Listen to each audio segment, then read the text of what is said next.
This is Jermaine reporting for the Pound for Pound boxing show at Edge Boxing Gym in Romford. I'm joined by Frank Ignatious, ahead of your fight, 1 week out for your fight now, next week. Let's talk a bit about that. So you're a boxer on the War and Boxing Management Show and Mopai Show next week, Friday 19th at York Hall. How you feeling? Feeling good, man. You know, I'm supported by my people. Got sold a lot of tickets, bless God for that. So, you know, a lot of people coming through and I'm very grateful, very humbled. And, you know, just going to go out there and put on a show. Yeah, it's going to be a great show. As mentioned before earlier today, Sonny Liston's going to be fighting on that show as well. Your stable mate, so it's going to be a great show.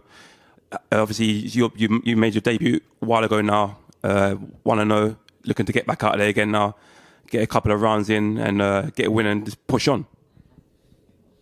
Yeah, literally, that's exactly what it is. You know, I made my debut before COVID, so we're supposed to have another one around March time. So, all this COVID stuff went down. So it's literally about just getting back out there, getting another win under my belt, showing people the fact I've been improving and stuff. A lot of people that have been watching my stuff and supporting from early, you know, they get to see what I'm about and get to see, oh, this stuff I've improved over the last 2 years. So, you know, just get back out there, do what I do, and push on from there. Brilliant, brilliant. Let's talk a bit about how you first got into boxing. I want to know, for people who don't know not much about you, who view in this video, how did you first get into boxing and who's your boxing inspiration? Yeah, so I got into boxing through Box Up Crime. You know, shout out to Stephen that I always, you know, show him a lot of love and support. He's one of the people that are supporting me and also sponsoring me for my next fight. So, you know, big shout out to Box Up Crime for that. You know, there was just like a social initiative they had around Gascoigne Estate at the time when I was a kid. I was about 17. And through that, it gave me the confidence to kind of go to the regular boxing gyms and go from there and then start competing. And they say the rest is history. Yeah, brilliant. It's a brilliant story. How you turning boxing into a positive thing as well. And here you are now, fighting on another good show and potentially with some big fights ahead. Frank, we're going to talk about that video you posted yesterday. So you hosted a video yesterday, very frustrated video, calling out George Fox. Basically, he won't sign a contract to fight you. You believe he's running from you. Why do you believe he's running from you? Mate, I've got a lot for him, do you know what I mean? I think he looked at me and he saw a dangerous fight and he thought, no, that it's not something that will be in his favour. I personally think that the fight is worth a lot more than he thinks, in a sense that he's nowhere near good enough to beat me, or no offence to him. The way it happened yesterday was quite a bit of a funny one. Basically, I sat down, I came to the gym, came to train, really had a bit of a bad day, to be honest. Crashed my car. Do you know what I mean? Not the best of starts. I'm hearing, oh, he's about to call his insurance. I'm thinking, oh, God damn it. Do you know what I mean? It's not looking good. So I'm already not, you know, in the best of moods. But I'm thinking, you know, I'm going to the gym. I'm going to do my work, put my head down and grind away. And I get my coach gets a call, like literally halfway through my training session. Oh, we got a fight for tomorrow. I said, oh, who? George Fox. We sat down. I said, yeah, hell yeah, we'll take that fight. So we took that fight, only for them to now refuse it. We were surprised. I mean, first of all, it was his show. Second of all, it was his opponent that pulled out. So the only reason he would turn down that fight is if he genuinely believes that he can't beat me. So I sat down and I said, this don't make no sense. Should have took the damn fight. And out of frustration, I guess, I made the video calling him out. And I have no regrets about it. I did the right thing. Yeah, so obviously, he's pulled out against Babbage. So that fight didn't happen. And you mentioned, obviously, that the Babbage fight. You said, never mind, Babbage, fight me. Obviously, if you was to get in the ring with him, how do you see this fight going? Would it end? Would it reach the end, or would you believe you get him out there? 100% believe, like his team can confirm. Yesterday we took the fight, told him it was a 6-rounder because it will not reach the end of them 6 rounds. He will get stopped. That's a guarantee. He's decent. I don't think he's a bad fighter, but he doesn't have enough to make me see out the distance. No way. Yeah, you mentioned obviously this fight is a big fight. Yeah, obviously he probably doesn't think it's a big fight just yet in his career, but you said it could be a big fight. But do you believe if you keep winning, he keeps winning, this potentially could happen sometime next year, or obviously ideally would you like it to maybe happen after providing you get through your win on the 19th, on the 4th of December, you got a fantastic card, BT Sports, just throwing it out there. Would you maybe look to, if an opportunity came for you to fight on BT Sports 4th of December on a yard card, how would that feel? 1,000,000%. Listen, I'm ready for that fight any time. If they offer me on the 4th of December, I will take it. I was ready to take it today. Do you understand? So there's no day you're going to offer me. I'm going to turn down the fight. I am ready to fight that guy any time. Do you understand? 4th of December, if they put me on that show with him, I am more than ready. Do you understand? I'm not leaving the gym. When I have my fight Monday morning, I'm right back in here. I am not leaving, so I'm more than ready to fight him anytime he wants it. The moment he finds a ball sack wherever he left it and picks himself up and says he's ready to fight, I'm waiting for him. Sign it. Brilliant. And for a message for Frank Warren, obviously, if he's watching this, Frank or Francis Warren, message for those two, potentially, if you want to have a fight happen on the 4th of December, if you've got a message for those two guys. Yeah, listen. If you guys want that fight to happen on the 4th of December, I'm ready to take it. As I've said, we're ready. Our team's ready. I believe it will be a good fight. It will bring out a lot of fans. My side of the water, East London, his side, North London. I know a lot of fans will come down. I think that fight sells itself, to be honest. And the mash of styles is going to make a great fight, and they're guaranteed to be a stoppage. Brilliant, brilliant. Let's talk a bit about, obviously, if you keep winning, potential fights that could happen domestically later down, in the career of yourself. And that's the likes of, obviously, you mentioned George Fox, but that's of Johnny Fisher, Stephen Robertson as well, Newcastle Stephen Robertson, Tommy Welch, Nick Campbell, Danny Whitaker, and Nick Webb. Judging by your style and their styles, which one of those opponents would you love to maybe get in the ring one day? Listen, it's very simple. I am not friends with no heavyweight. You understand? No one can ever call my phone and say that we were friends. We don't hang out with none of you. I'm tending the smoke to everybody. Everyone you mentioned on that list, I will grab you. Do you understand? If they offer me that fight, I will take it. I'm not running from no one. I don't stay in the gym year round to mess around. You understand? Give me that fight with any of these guys, I will take it. I'm right here waiting. I'm working my ass off, and people don't even want to spar me no more. I didn't know what's going on. Do you understand?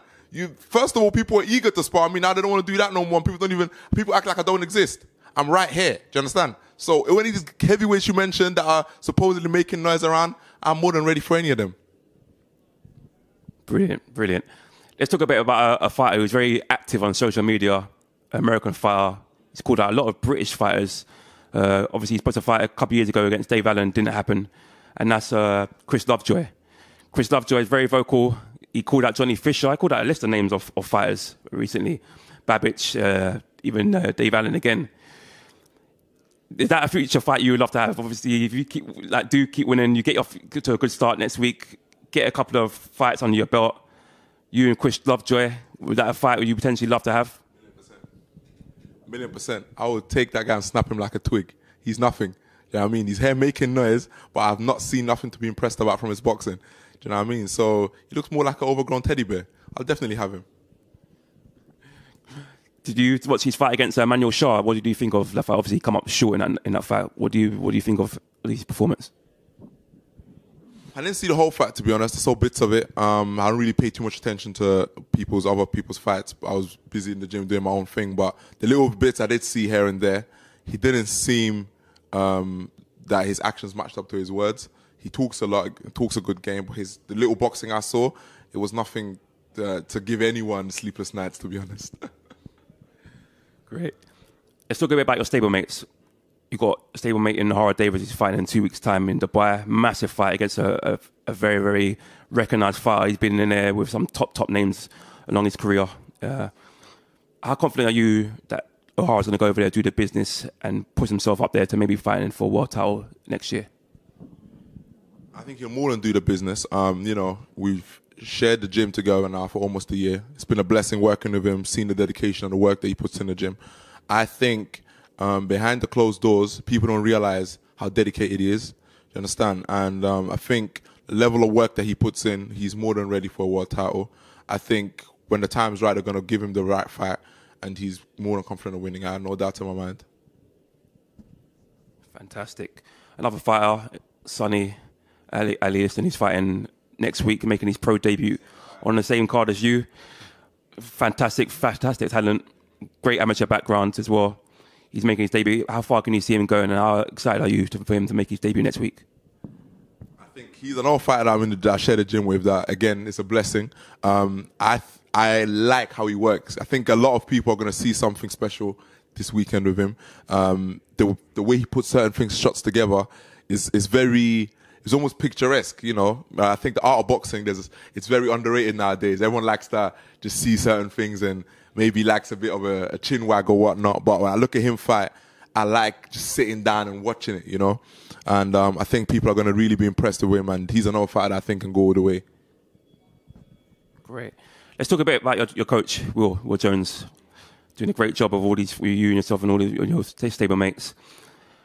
Do you think he gets enough credit in terms of being up there with some of these great coaches in the domestic scene? Do you think he gets enough credit? Because I personally don't think he does. I don't think so, but I think like the way boxing works, it's all about credentials, right? So where people don't know any of us yet, as we're all coming through, the most recognizable name, I guess you could say, is O'Hara, right? People are going to give him the props he deserves. But, you know, as we make our way through the game, start winning things and start looking at things, and O'Hara gets to the levels that he's more than capable of, I think people will start seeing. You know, behind closed doors, me, for example, I've been with him for a year. A lot of, or close to a year now, it'll be a year this January. A lot of people that have seen me previously and seen my performance now, it looks like night and day.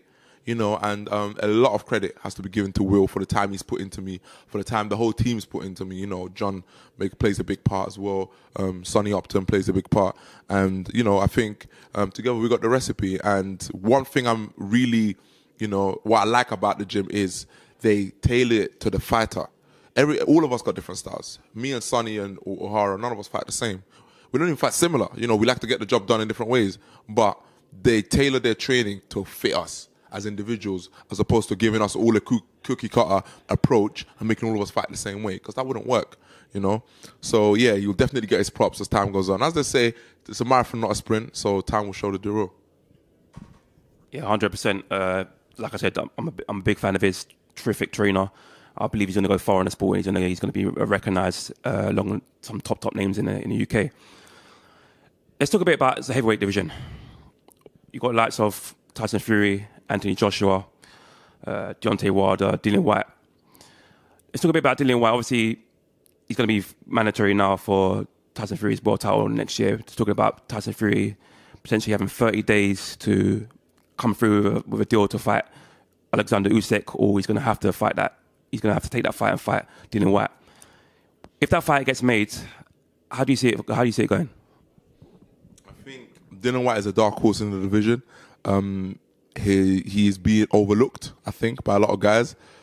I actually believe that stylistically he would give Fury more problems than the Joshua fight. I think Joshua would probably do better with Dillian Whyte than Fury would. And I think if the circumstances are right, he might actually cause an upset. I saw the Fury Wilder fight, the third one, and Fury showed some vulnerabilities.